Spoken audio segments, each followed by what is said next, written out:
As imagens vão passar ao meu lado e eu vou falando com vocês sobre o que a gente sabe até o momento. O ataque, ontem em Washington, D.C., capital dos Estados Unidos, deixou 2 soldados da Guarda Nacional gravemente feridos. Isso aconteceu a poucos quarteirões da Casa Branca, tá? O atentado foi no início da tarde de ontem, pelo horário local, foi quase quando a gente estava entrando no ar no programa de ontem. O suspeito foi identificado como Ramanullah Lakamal, de 29 anos. Ele chegou a ser baleado, o suspeito, chegou a ser baleado durante o ocorrido e está agora sob custódia, sem risco de morte. A polícia americana diz que o ataque foi uma emboscada. Aqui vocês estão acompanhando nas imagens ao lado, o sujeito vira a esquina, começa a atirar imediatamente, outros guardas correm, o atirador é dominado e preso.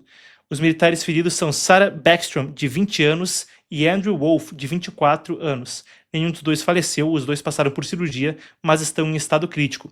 Na última atualização, até logo antes da gente entrar, estavam então vivos. Eles tinham entrado na função há menos de 24 horas antes do ataque. E, importante destacar, eles se voluntariaram para estar ali precisamente hoje, dia de ação de graças nos Estados Unidos, um feriado que, enquanto no Brasil não tem essa dimensão toda, é um dos principais feriados nos Estados Unidos nessa reta final do ano. A gente tem imagens de membros da Guarda Nacional e da equipe de resgate reunidos em oração em frente ao hospital para onde os jovens militares foram levados.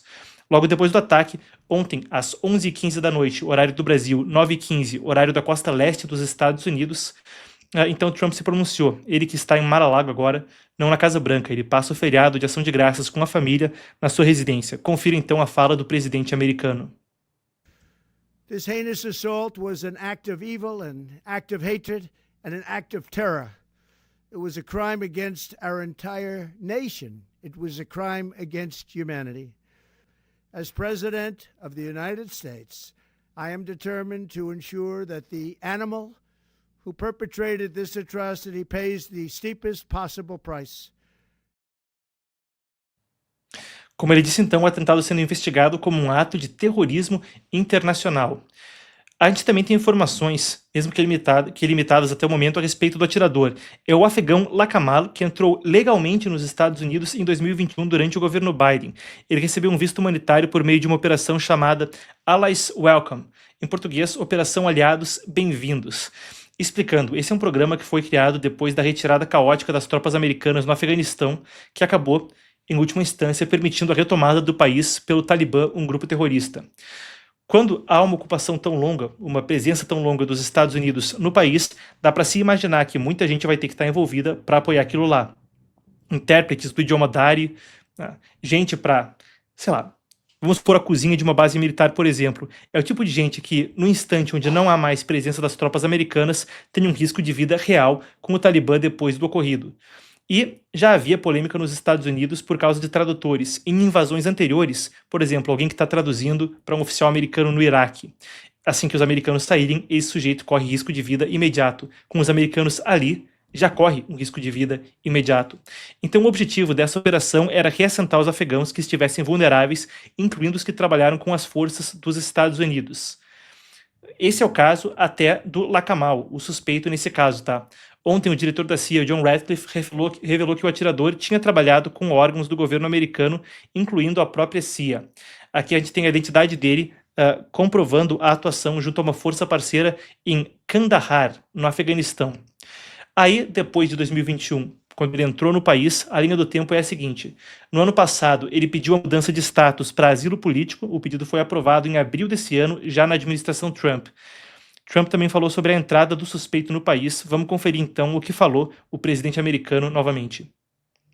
The Department of Homeland Security is confident that the suspect in custody is a foreigner who entered our country from Afghanistan, a hellhole on earth.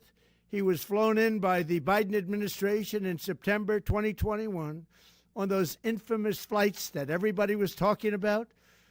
Nobody knew who was coming in. Nobody knew anything about it. His status was extended under legislation signed by President Biden, a disastrous president, the worst in the history of our country.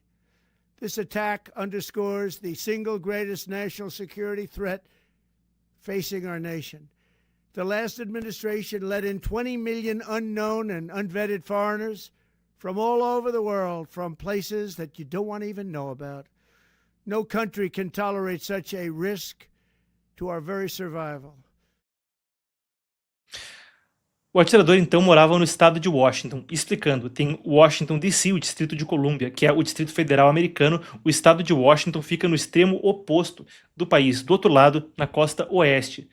Ele é casado e tem 5 filhos. Ainda não está claro como ele viajou até a capital, que fica é do outro lado mesmo, gente, 2.000 quilômetros de distância.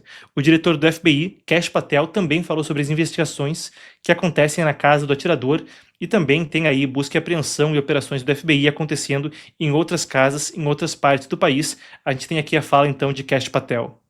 It is an ongoing investigation of terrorism. Make no mistake about it. The FBI is leading out on these federal assault on a federal law enforcement officer investigation on many fronts. We immediately, with our law enforcement partners in the Metropolitan Police Department and the interagency, secured the scene, seized the weapon, sent in our evidence response team immediately to collect evidence and started doing block-by-block canvasses. We are looking for and interviewing witnesses. The firearm and other materials have been sent to our Quantico laboratory already yesterday for immediate analysis. That work is ongoing. Partnering with the D.C. United States Attorney's Office, we have also executed multiple search warrants around the country to include the subject's last known residence, which is in the state of Washington. The search warrant was executed on that house last night or early this morning, and it is an ongoing process. All the individuals found in the house have been interviewed, and some interviews remain ongoing. We will not stop until we interview anyone and everyone associated with the subject, the house, and every piece of his life. Pois é, aí o preço da liberdade é a eterna vigilância. Depois do ataque, o governo americano suspendeu por tempo indeterminado todos os pedidos de imigração de cidadãos do Afeganistão. O trânsito está suspenso. Isso vale para pedidos de asilo, refúgio, autorização de trabalho, naturalização e benefícios familiares. A agência de imigração CIS, ou CIS, afirmou que a prioridade no momento é garantir a segurança da população americana.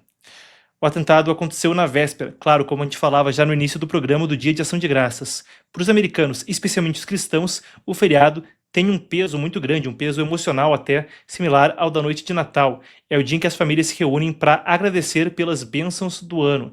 E também tem um histórico quanto aos peregrinos, aos puritanos que vieram aos Estados Unidos. Trump ordenou reforço de mais de 500 agentes da Guarda Nacional para a capital. A presença sempre foi criticada pela oposição. Em agosto, Trump tinha declarado emergência de segurança pública e autorizou um inchaço e uma operação conjunta entre os militares e a polícia metropolitana na cidade. A medida desagradou os democratas, que desde então também estão tentando reverter a presença de militares em D.C., na Justiça e no Congresso. A prefeita de Washington, a Muriel Bowser, até chegou a classificar anteriormente a presença das tropas como, aspas, perturbadora e sem precedentes. Mas, agora, parece que a coisa tem uma justificativa. Para a procuradora, melhor dizendo, para a Procuradoria da Capital, o envio das tropas representa uma ocupação militar forçada. A gente já cobriu anteriormente, lá em agosto, quando começou o despacho de militares para a capital. Agora, mais 500 deles vão, então. Apesar do debate no Congresso e na Justiça, as tropas seguem nas ruas e devem permanecer até meados do ano que vem. Me surpreenderia até, quando a gente fala em meados do ano que vem, se elas saíssem antes do 4 de julho de 2026, quando, voltando a 1776, a Declaração de Independência dos Estados Unidos, vão se comemorar 250 anos. Trump tem dito que a presença deles transformou a capital numa cidade segura, mas, voltando de agosto para agora, o secretário da Defesa, Pete Hegseth, disse que o governo não vai recuar nesse sentido. Confira o secretário da Defesa. Um adendo antes da gente ir pro corte e pro clipe. Agora, secretário da Guerra, o departamento foi renomeado, só para a gente ser preciso com as palavras. Vamos conferir. We will never back down. We will secure our capital. We will secure our cities. In fact, this happened just steps away from the White House. It will not stand. And that's why President Trump has asked me, and I will ask the Secretary of the Army to the National Guard, to add 500 additional troops, National Guardsmen, to Washington, D.C. This will only stiffen our resolve to ensure that we make Washington, D.C. safe and beautiful. The drop in crime has been historic. The increase in safety and security has been historic. But if criminals want to conduct things like this, violence against America's best, we will never back down. President Trump will never back down. That's why the American people elected him.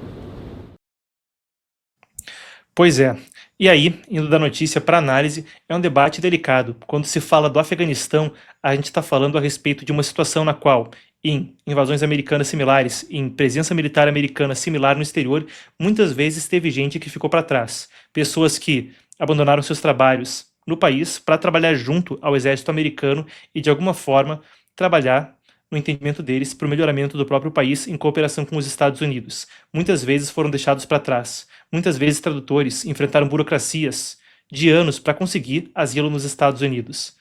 Biden queria evitar isso na saída do Afeganistão, mas com 77 mil pessoas entrando nos Estados Unidos na tal operação Aliados Bem-vindos, é muito difícil que haja verificação adequada. Se eu citei no meio do segmento que o preço da liberdade é a eterna vigilância, fica aí com como lidar com tudo isso. Um dos lados do argumento. O outro lado é precisamente o de que, com a entrada em massa, com pouca verificação, muitas vezes é o tipo de coisa que se segue. Aqui a gente busca não estigmatizar ou tentar fazer um argumento que seja raso ou que seja, qual a palavra que eu procuro? Insinuante de forma ilegítima, uma coisa que seja leviana, essa é a palavra.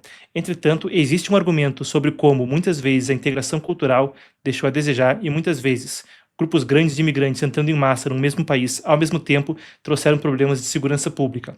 A Alemanha, com a crise na Síria em 2015, é só um dos exemplos onde a criminalidade disparou. E os desafios da imigração moderna são precisamente um dos pontos que levou Trump ao cargo novamente.